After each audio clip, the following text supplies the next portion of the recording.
Hey there, it's OCP Communications, and welcome back to another review, this time of the 1994 unreleased Fantastic Four. Now, this is a film that, despite its infamous reputation, a film that was only made in order to maintain the rights for Constantine Films, who would then go on to actually produce another Fantastic Four film, this movie, the 2005 film, and woefully produced the sequel, which is honestly, in my opinion, worse than this. But anyway, it was only made in order for Constantine Films to maintain the rights, so they hired Roger Corman and his team to produce the film on the low, super cheap, and the results are what you get with a very low budget, $1 million, which I don't even think it really cost $1 million. I highly doubt this is $1 million budget. I'd say cut that in half, and you'd probably have more accurate to how much money this film had to work with, because it does not look like $1 million film to me. Now, anyway, despite all those problems, the film does have some things going for it, but ultimately it has one crippling flaw, and that's its lameness. It's just a lame movie. And it doesn't portray the Fantastic Four as cool. Any attempts they try to do to make them cool and hip is just pathetic, and it just ultimately falls flat on its face. It's like your dad trying to be hip and trying to be cool, and it just doesn't work. And I think they honestly should have tried a little bit harder to adapt the Fantastic Four to 1994 instead of try to keep them in 1964, for instance, because you have these characters who act in the way that they're portrayed as this old school mom and pop apple pie sort of sentimentality, which works at some points, and at other points it just doesn't work very well because it's a culture clash between 1994 present day, and then you have these characters that feel like they walked out of a time capsule from the 60s. And it just doesn't really mesh very well. Same goes for the way that Doom is portrayed as some cartoonish, over-the-top comic book villain, which it was fine in the comics, but in live action it does not work very well. It ends up being ridiculous, and you can't take it seriously, and it's beyond laughable. And one line in the film sums up one of the biggest issues the film has, its terminal case of lameness. And one line that sums it up real nicely is when the Thing says, "It's clobbering time, for real," which is just like, it's just trying too hard to be cool and just failing on the F scale of fuck. But anyway, despite, its terminal case of lameitis, there are some good things about the movie. But before I talk about my pros and cons for this Fantastic Four, I want to give you guys a little brief backstory of its production. In 1983, German producer Bernd Etchinger met with Marvel Comics' Stan Lee at Lee's Los Angeles home to explore obtaining an option for a movie based on the Fantastic Four. The option was not available until 3 years later, when Etchinger's newly Constantine Film Company obtained it for a price the producer called not enormous, and which has been estimated to be $250,000. Despite some interest from Warner Brothers and Columbia Pictures, budget concerns precluded any production, and with options scheduled to expire on December 31st, 1992, New Constantine asked Marvel for an extension. With none forthcoming, Etchinger planned to retain his option by producing a low-budget Fantastic Four film, reasoning he said in 2005, "They didn't say I had to make a big movie." So in September 1992, he teamed with B-movie specialist Roger Corman, who agreed to produce the film on a $1 million budget. Production began on December 28, 1992, under music video director Oley Sassone. Storyboards were drawn by artist Pete Von Schawley. The 21-day or 25-day production was shot on Concord Pictures soundstage in Venice, California, as well as in Agoura, California for a spacecraft crash scene, the Loyola Marymount campus for a lab explosion scene, and the former Pacific Stock Exchange building in downtown Los Angeles for team meeting scenes. Costume designer Reve Richards recalled in 1993 going to Golden Apple Comics on Melrose Avenue in Los Angeles to buy Fantastic Four comics for research, and upon explaining his task, these people in the storm just swarmed me and said, "You're going to be faithful to it?" and I told them this is why I'm buying these books. Paul Ahem was hired as a weapons consultant, and Scott Billups for computer visual effects. The special effects makeup was done by John Vulich and Everett Burrell of Optic Nerve. Stuntman Carl Ciarfalio, who wore a rubber suit to portray the monstrous superhero Thing, worked with actor Michael Bailey Smith, who played the Thing's human self, Ben Grimm, so that their mannerisms would match. And during the months of post-production, music composers David and Eric Wurst personally contributed $6,000 to finance a 48-piece orchestra for the soundtrack. And then the film was actually supposed to come out on Labor Day weekend in 1993. And during that summer, trailers ran in theaters and on the video release of Corman's Connoisseur. Cast members promoted the film at a clip screening at the Shrine Auditorium in Los Angeles and the San Diego Comic-Con International. By this time, the world premiere was announced to take place at the Mall of Miracle, Minneapolis, Minnesota, on January 19, 1994, with proceeds from the event earmarked for the charities Ronald McDonald House and the Children's Miracle Network. Etchinger then informed Sassone that the film would not be released. Speculation arose that the film had never been intended for release, but had gone into production solely as a way for Etchinger to retain rights to the characters. Stan Lee said in 2005 that this was indeed the case, insisting the movie was never supposed to be shown to anybody, and adding that the cast and crew had been left unaware. Which is honestly a pretty sucky thing, to be honest. I mean, the cast and crew thought they were doing something that was genuine, and then they realized later, after the film was over, that, oh, by the way, this movie's never coming out. That's really a lame thing to do, to be honest. And Corman and Etchinger dismissed Lee's claims, saying the former stating in the same article, we had a contract to release it, and I had to be bought out of that contract by Etchinger.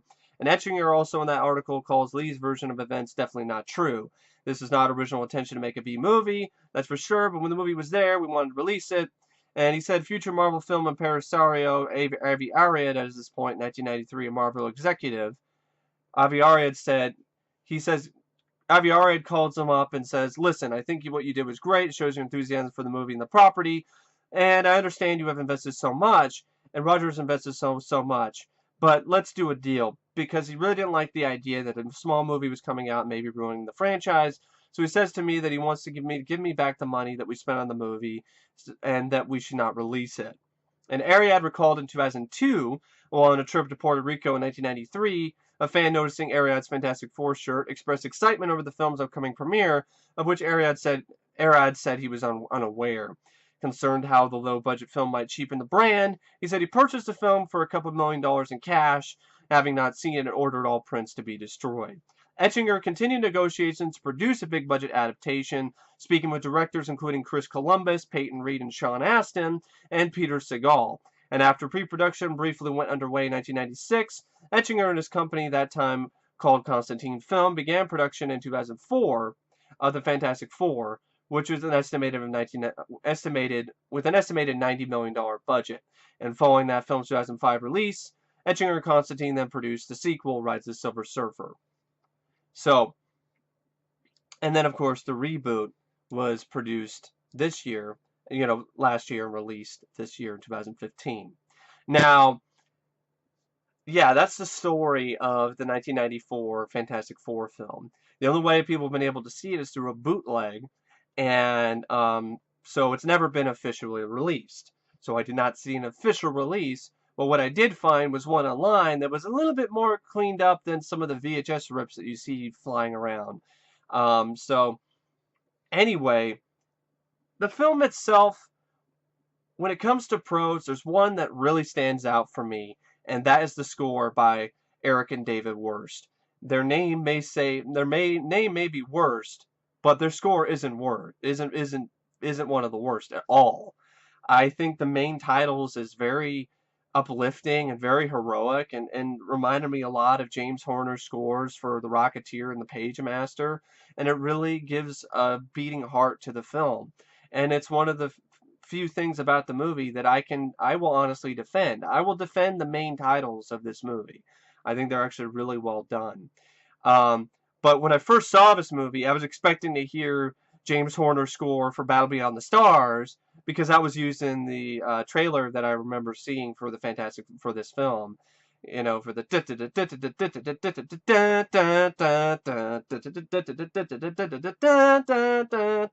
so I thought that was the Fantastic Four, you know, theme, but for the longest time, and I'd never even heard of Battle Beyond the Stars. So for the longest time when I was younger, I just thought that was the Fantastic Four theme for the 1994 film, but really it was Battle Beyond the Stars. But when I saw this version, I still like the theme that Eric and David Worst did for the movie, as well as most of their other pieces they did for the film. I mean, they threw in $6,000 of their own money to do the score, and I actually think it's actually a pretty solid score, all things considered.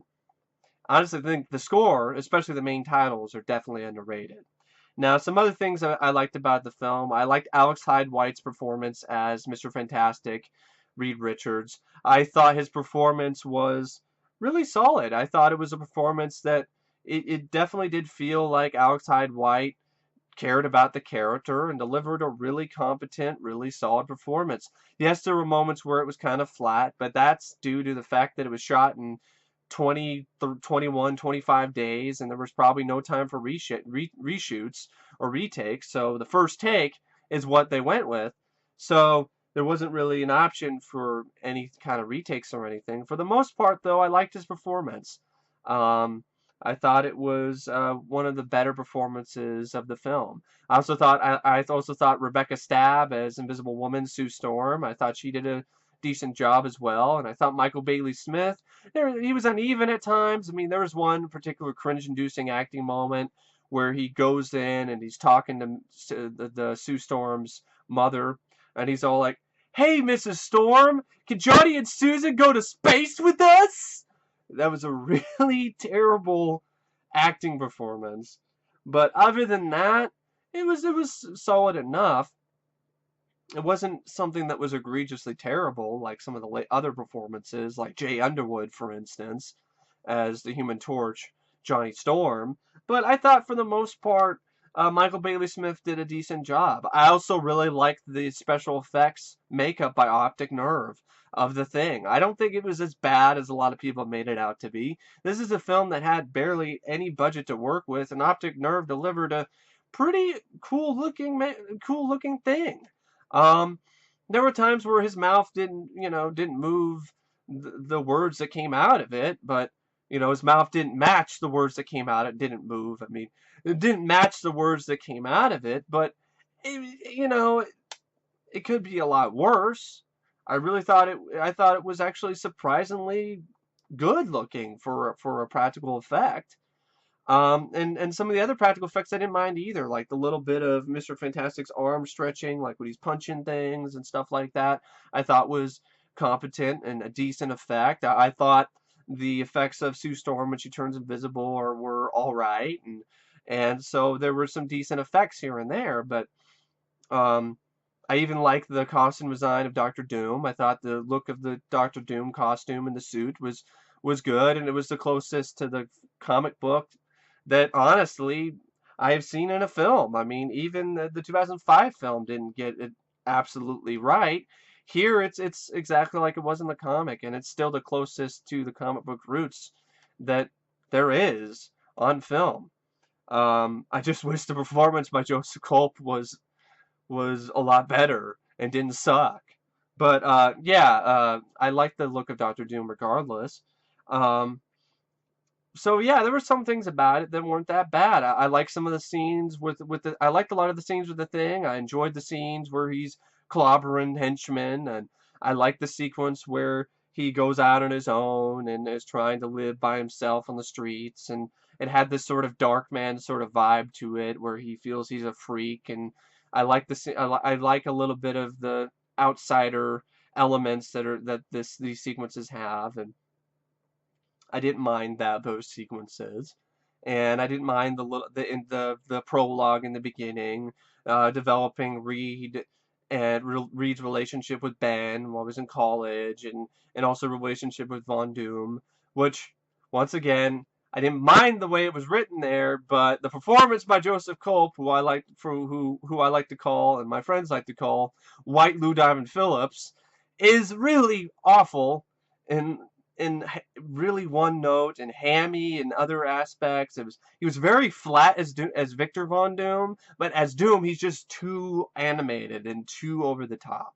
Which I'll get into that more when I talk about the film's cons.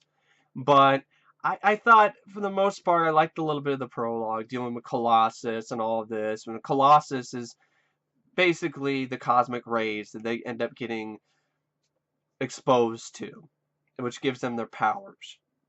So I didn't mind the little bit of the little prologue that the film had. I thought it was kind of fun to see Ben playing Missile Command with young Johnny. I thought that was kind of cool.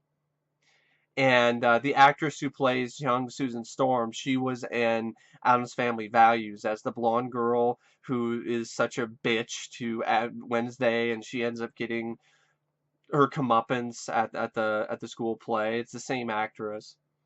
So it was nice to see her um, again, because I didn't mind her in Addams Family Values. But anyway, so yeah, there's some aspects of it, the production I thought were okay. I liked the scene near the end where Mr. Fantastic is going up against Doom. Doom pops out some claws out of his fingers, tries to kill Reed, and then Reed punches him, and he's like, "That's for trying to kill me." And then he punches Doom again, and he's like, "That's for trying to kill my friends." Then he punches Doom and knocks him off the side of the castle, and then he says, "And that's for being a jerk." Which that is kind of hokey, but it does fit in line with Reed's character, and I thought I got a chuckle out of it. It was as close to badass as Reed Richards could be in this film, so I didn't mind it. And so yeah, but there are other action sequences that are just not even, there's not even an action scene. Uh, in a facility, they're trying, they're trying to escape, and the one action scene is just a camera spinning around. It just for like a few seconds, and that's repeated like a couple times, even when the Thing is fighting some guys. And there's even some shots where the Thing is fighting some henchmen where they just reuse the same sequence.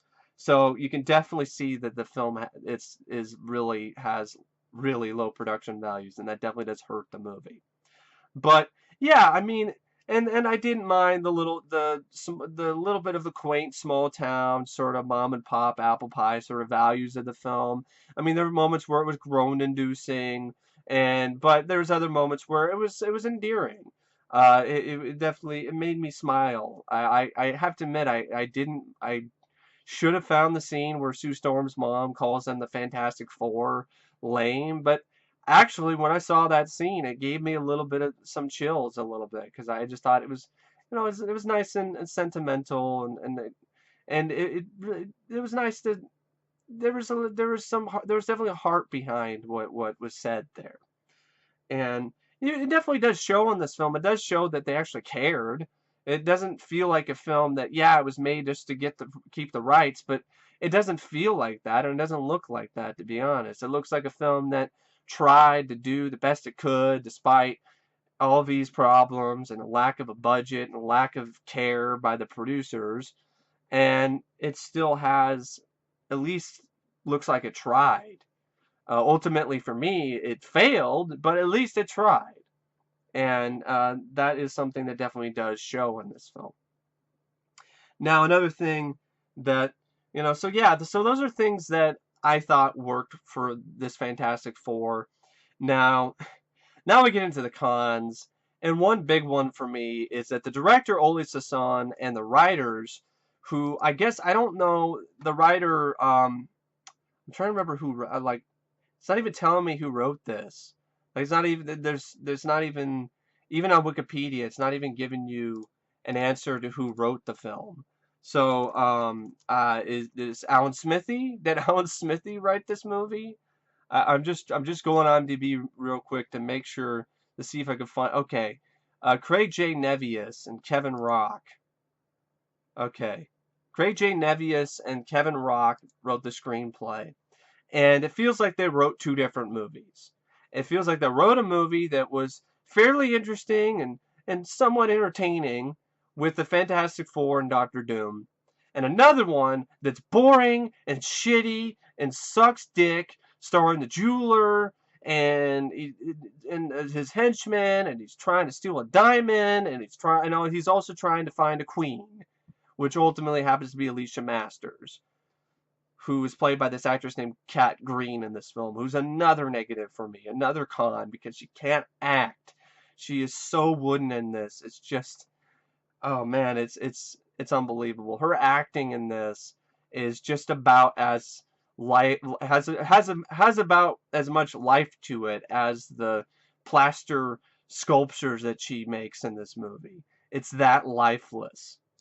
So anyway, so she is supposed to be like the jeweler's queen or some shit, and I don't fucking give a shit. Those sequences scream padding, and they just, like I said, it feels like a different movie. A movie that sucks and I don't want to watch.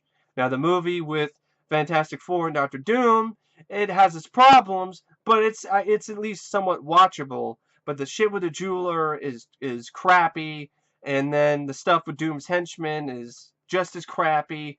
So yeah, there's definitely a lot of issues that this film has, mainly because it doesn't really. I think it would have worked better as an hour-long pilot for a TV series, or maybe just as a 30-minute movie where we're just focused on the Fantastic Four and Doctor Doom and none of this stupid jeweler crap, because it's never even resolved. Like, all that happens is the Thing ends up living with the jeweler for a little bit. Doom comes in, shoots the jeweler's henchman, steals the diamond, and that's it. That's all. The jeweler doesn't get beaten. It's not like he's a villain that gets defeated. He's just there just to pad the running time. And, be a fucking ugly leprechaun looking motherfucker, or I want to punch in the face. That's about it, really. It's pretty useless. So, anyway, so you have the jeweler, which is the problem. I don't like those sequences. And then you have Doom himself, who Joseph Culp is a terrible actor. He was terrible as Dr. Doom, where he looked like a white Lou Diamond Phillips, white LDP. He was shitty then, and he's just as bad, if not even worse, when he's Doom, because he's just so over the top and hamming it up to the point it's just laughable. I can't take him seriously because his performance is so bad. And for some reason, he decides to do all these unnecessary hand movements with his hands. Unnecessary movements with his hands. Like, every time he talks, he like moves his hands around and like points to his fucking head and does all kinds of weird shit with his hands. There's even a scene where he's talking about, then I will suck all the powers from you, the Fantastic Four, and then I will have them inside myself. Oh! And then he starts rubbing his belly. Like, what is he trying? Is he trying to, I don't know, deliver messages to people who are deaf? I don't get this shit with these stupid. And I swear to God, there's one scene where I swear to God, Doom is making jazz hands. I'm sorry. I don't care if you were Dr. Doom. Nobody makes jazz hands intimidating. So I didn't find this Dr. Doom intimidating. I found him laughable. I found him ludicrous. I found him ridiculous. I found him about as intimidating as Lord Helmet from Spaceballs, which is not intimidating at all. So that didn't help because I found Doom is supposed to be your major threat, and he's just a joke, talking with his hands and unnecessary hand movements, and you can barely understand what he's saying because the actors has to speak through his mask, and Joseph Culp can't act, so that doesn't help matters at all. And so yeah, I didn't find Doom to be that, intimidating or much of a villain. I just thought he was laughable. That it was like a bad mix of Lord Helmet and Dr. Claw. So anyway, he looked the part, but the guy couldn't fucking act. So that did not help at all. And it just really brought the film down for me. And he just couldn't stop laughing like a goofball. Just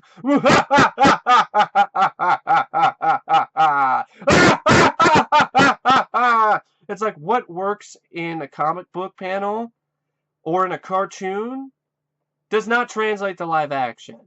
And Victor Von Doom, Dr. Doom in this film is a prime example of that. It doesn't translate well. It's just ridiculous, and it's unlaughable. And then he repeats himself multiple times where he's like, find them. Whatever you have to do, find them. Find them! I'm like, did Michael Shannon watched this movie and used Doom's performance as inspiration for his performance as Zod in Man of Steel, where he's all like, I will find them. I will find them. I will find them! It's like,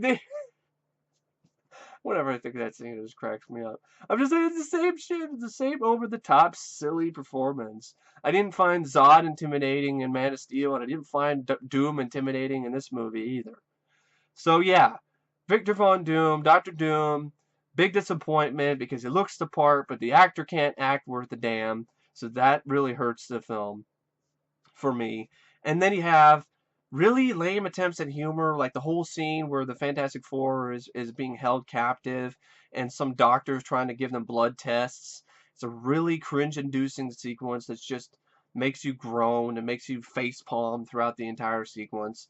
Um, Speaking of bad sense of humor, Jay Underwood's sense of humor, whatever jokes he had as Johnny Storm were just awful, were completely unfunny, and just definitely the epitome of the word lame. And his character was lame, and this is supposed to be a character who's supposed to be the cool guy of the group, and he's just not even close to it at all. He's a poor man's Anthony Michael Hall. It was just annoying. He was annoying. He was whiny. His performance sucked. His performance was flaming bag of dog shit. And then when you saw the Human Torch and you saw the effects, they were also really fucking shitty. You know, like the scene where he's like, there's really bad CGI or optical effects. And oh man, this film has some of the worst CGI effects I have ever seen. These effects didn't look good in 1994, and they sure as hell don't hold up now in 2015. I mean, they are so bad, they have to be seen to be believed.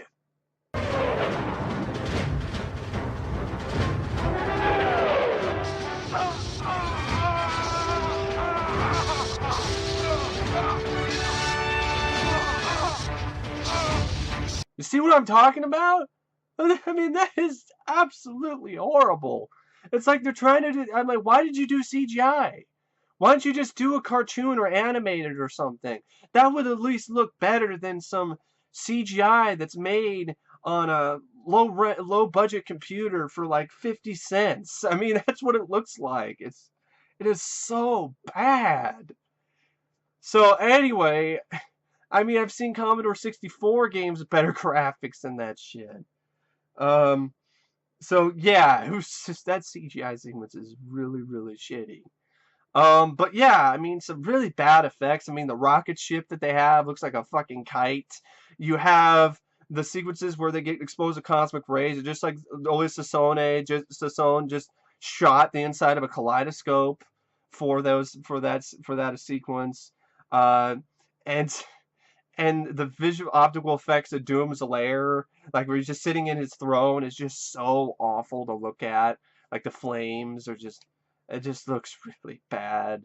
And then they have a scene where you see the Fantastic Car for a little bit, but it looks like it's made out of like milk cartons and shit, and like it's held together and held up by wires. I swear to God, I could see the wires. It was really awful to look at. So yeah, the bad production values, the really low production values definitely do show in this film and definitely do hurt the film a lot. Um, so yeah, and the climax is, pretty lackluster. And there's nearly not a lot of action in the film. For people who say like, oh, this one's better, at least it's better than the new one, I don't get it because there's not a lot of action in this one either. It takes about 50 minutes before anything starts to actually happen because before then the film's just dicking you around with stupid scenes of the jeweler playing hopscotch trying to steal some diamonds and just being annoying and stupid, and I don't give a shit about the jeweler who's a poor man's mole man. So anyway, 15 minutes finally starts to do something, but even then the action is not much. It's just a thing maybe punches some guys and breaks through a wall. Other than that, you just see the camera spin around. Just so cheap. And the film is cheap, which I don't buy. It costs $1 million to make because it does not look like it's on the screen. Unless the thing makeup effects, unless that is what costs the most money. Which then, if that's the case, I'd have to say it was money well spent because I thought it actually looked pretty good. But anyway, so yeah, there's way too many cons for me personally to really elevate this film to even average status. But I would have to say I don't think this is the worst comic book movie I've ever seen. I definitely have seen worse comic book movies. Elektra, Fantastic Four: Rise of the Silver Surfer, I personally feel is worse than this. I think, Steel with Shaquille O'Neal is worse. Batman and Robin is worse. Because at least there were some things about this I liked. I liked the score. I liked some of the performances, especially Alex Hyde-White and Rebecca Staab. I thought some of the effects sequences were all right for the low budget. There is some fun to be had with the film. There's some endearing qualities to it. It does feel like the little engine that could. I mean, you want to root for it to succeed because of its reputation, but in the end, it ends up becoming a fantastic fail because it just doesn't have enough support to lift it up. So it ends up a very cheap, low rent production, and that's what it is. And it has a B movie, 50s B movie feel to it, which at points I don't mind, but other points I really don't care for. So I think there was some potential here, and I think it is definitely evident on the screen and with the performances and so forth. Definitely looks like a lot of people involved with this production actually cared, but it just didn't have the production values. I think if it had higher production values, a better director who doesn't shoot so many scenes at super close-ups and at weird angles, like I guess he's trying to be artsy, but he's failing miserably. I mean, like half the scenes of Doom are just super, it's just extreme close-up of Zoom and Doom. My bad. Extreme close-up of Doom and like his eye or something. It just really doesn't work very well and looks really laughable. And there's even a scene at the end where you see his hand and it starts moving like it is Dr. Claw, which the film did have it was as campy and corny as an Inspector Gadget episode, or as lame and corny as those 70s Fantastic Four cartoons with Herbie, or with those like early 80s cartoons. Either way, I did not care for those at all. So, but this isn't a rant. This isn't a movie that that makes me so angry and I want to tear it apart. Really, I mean, it's a movie that was not really. It's not been released. It was made for a really low budget. It was only made for Constantine Films to keep the rights, and it's better than its reputation suggests. But it's still a pretty lame, bad film, regardless. So yeah, it just doesn't have enough going for it to overcome its shortcomings. But like I said, I think it would have been much better and would have been better received, and if it had better production values, better writing, better directing, and if the people behind it actually gave it a chance. But anyway, I really don't know what else to say about the Fantastic Four, except it was rated out of 5 stars. I'm going to give it 2 out of 5. I think it's not the worst thing ever. I've seen worse superhero films, but it's definitely not very good either. I mean, it's not Star Wars Holiday Special bad when it comes to unreleased films, but that's not saying much. I mean, that's very faint praise. But at the same time, there are things about this film that I didn't mind, that I actually liked. But for the most part, the negatives outweighed the positives for me. And they just made the film really lame and a fantastic fail. So anyway, thank you for watching my review of the Fantastic Four, the 1994 unreleased film, and I will see you guys later. See ya.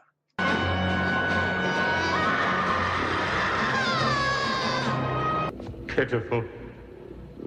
You are pitiful.